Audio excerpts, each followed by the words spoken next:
இது எவ்வளோ வெயிட்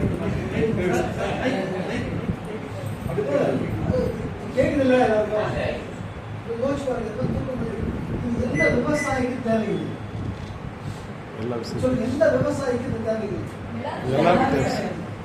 அவனுக்கு எப்படி தெரியல?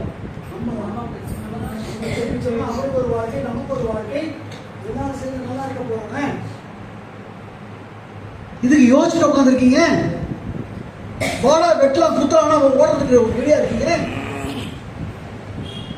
புரியாத புதிரா இருக்குங்க எனக்கு.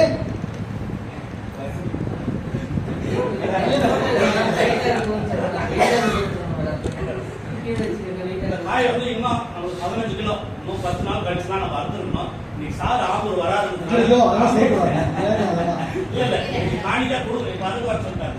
காய் வந்துருச்சு. சாமிக்கு நம்ம படைக்கிறப்ப பசி நம்ம குழந்தைங்களுக்கு தனியா எடுத்து வச்சுட்டு சாமி எடுத்து வச்சுட்டு நம்ம கொடுப்போம்ல, அந்த மாதிரி காய் அறுத்துட்டேன். அந்த காய் அறுத்துட்டு வந்தா நல்ல டேஸ்ட், பயங்கர டேஸ்ட். கொஞ்சம் தயவுசெய்து எல்லாரும் யோசிங்க. நான் யாருங்க? 18 வருஷத்துக்கு முன்னாடி இந்த ஆலோசனை யாரு? எனக்கு மட்டும் இருக்காங்க. நான் எப்படி செய்யறேனோ அதே மாதிரி நீங்க செஞ்சீங்கன்னா உங்களுக்கும் இதேதான் வருமானம். மற்றவர்கள் இந்த மாதிரி நல் மதிப்பு ஒவ்வொருத்தர் வீட்லையும் ஒவ்வொருத்தரோட இருதயத்திலும் நம்ம இருப்போம். இது ஏன் உங்களுக்கு கசக்கத்தை தெரியுது? இனிப்பார் வெறி பிடிச்சி செய்யணுமா நீங்களா? நான் பேசுறதுக்கு காரணம் அதுதான். இப்படி ஒரு விஷயத்த நான் எப்படி கொடுவேன்றீங்களோ அது இது வரமாட்டேங்குது. திருப்பி அதே பழைய பிரச்சனைக்கே போயிட்டு உட்காந்துருக்கீங்களே. இதை போய் சொன்னாக்கா எல்லாரும் எடுத்துப்பாங்க தெரியாதுங்க. பட் நிச்சயமா ஏத்துக்கிறவங்க இருப்பாங்க. அதுக்கு விடாமுயற்சியான ஒரு விஷயம் நமக்கு தேவை. எதுக்காக இவ்வளவு பேசுறேன்னா எல்லாரும் நல்லா இருக்கணும்னு.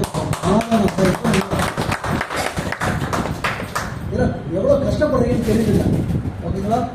ரொம்ப நன்றி sir. Thank you so much for all your great love. கடவுளுக்கு நான் முதல்ல நன்றி சொல்லிக்கிறேன்.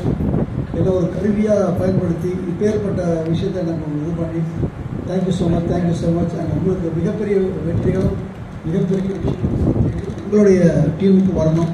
மிகப்பெரிய லெவலில் நம்ம வளரணும். All the best. இந்த 2025 என்னை பொறுத்த வரைக்கும் is going to be a great year for all of us.